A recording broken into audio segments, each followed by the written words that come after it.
merece alguns dispositivos do Código. O artigo 187, parágrafo 2º, o artigo 252, parágrafo 2º, que prevêem situações específicas de discriminação no esporte. Uma das primeiras legislações no mundo. E notem aqui que a crítica, quando ela deve ser feita negativamente, ela é feita, mas positivamente também aqui estou realçando os pontos de vantagens do nosso ordenamento. Tudo isso dentro de um conceito de aprimoramento. Aprimoramos e temos de aprimorar sempre e constantemente para não deixarmos que o tempo, na verdade, ultrapasse esses limites em que a correção, o aperfeiçoamento devem estar sempre inerentes à nossa vida. A ofensa moral, que consistir em ato discriminatório decorrente de preconceito em razão de origem étnica, raça, sexo, cor, idade, condição de pessoa idosa ou portadora de deficiência, trará à pessoa que se envolver com esse tipo disciplinar uma suspensão de 1 a 3 anos. Rigorosa, efetiva, principalmente num país como o nosso, um país em que, como já dizia o grande sociólogo que foi Darcy Ribeiro, nós temos, na verdade, a nossa própria etnia. Aqui não há brancos, negros, orientais, índios. Aqui nós somos o povo brasileiro. E o sangue que corre nas nossas veias é o sangue da miscigenação.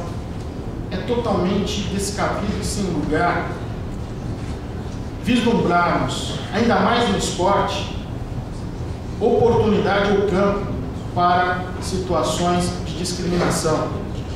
A previsão ela é mais que oportuna, e lembro aos senhores que o que despertou esta previsão foi justamente aquela ocorrência, o caso Grafite, que na verdade envolveu até um jogador brasileiro, um jogador argentino, numa disputa sul-americana, mas vinha uma onda da Europa naquela oportunidade, que o legislador bem interferiu e houve por bem, nessas condições, prever esse tipo disciplinar, arrostando, e os senhores de lá para cá tentem rememorar casos que assim aconteceram, um ou outro caso, mas mostrando a efetividade da nossa normativa, impedindo que situações como essa se proliferassem dentro do esporte.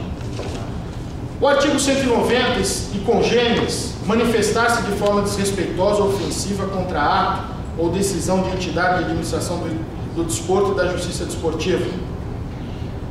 É um tipo disciplinar que eu tenho reservas, porque para mim é uma espécie de censura. Eu não posso permitir que haja uma ofensa à moral pessoal, subjetiva, de quem quer que seja. Isso é penalizado tanto pela legislação comum e também deve ser censurado no âmbito do ordenamento desportivo. Mas eu não posso impedir críticas dentro do desporto. Eu não posso impedir que um árbitro, ou melhor, que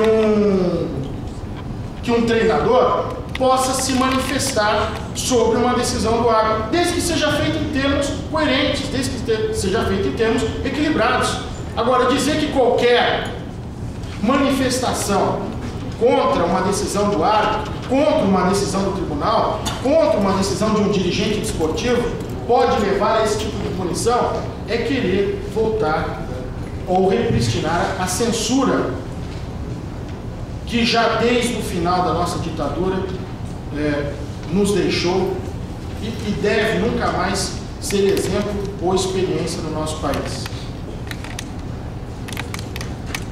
Destaco também a jurisprudência construída em torno do artigo 213, quanto ao remesso de objetos e a causa de isenção de pena que se criou, ou seja, o arremesso de objetos deve ser repudiado dentro de uma praça desportiva, mas também a repressão imediata àquela pessoa que assim o fez deve ser prestigiada como uma forma de isenção de culpa. A jurisprudência, na verdade, deu a esse artigo uma dimensão toda especial que merece referência nesse momento. Também o artigo 214, quando trata da condição legal do jogo, e aqui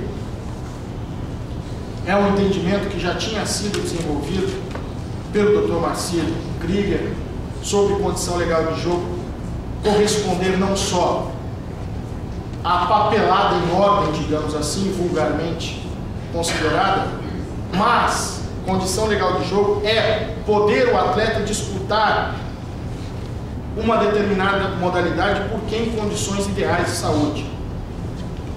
E esta garantia, na verdade, quem tem que dar não é só o atleta, é uma garantia concorrente que o próprio clube, na atualidade desse compromisso, deve estar sempre manifestando, patrocinando em relação à entidade que organiza uma determinada competição.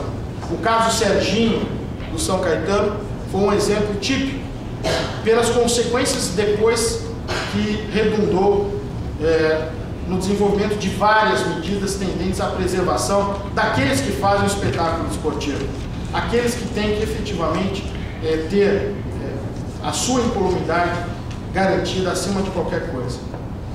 As infrações por dopagem já não é a hora de repensarmos em dimensioná-las através dos códigos mundiais e, portanto, abandonarmos as previsões já ultrapassadas que ainda estão presentes no nosso ordenamento desportivo.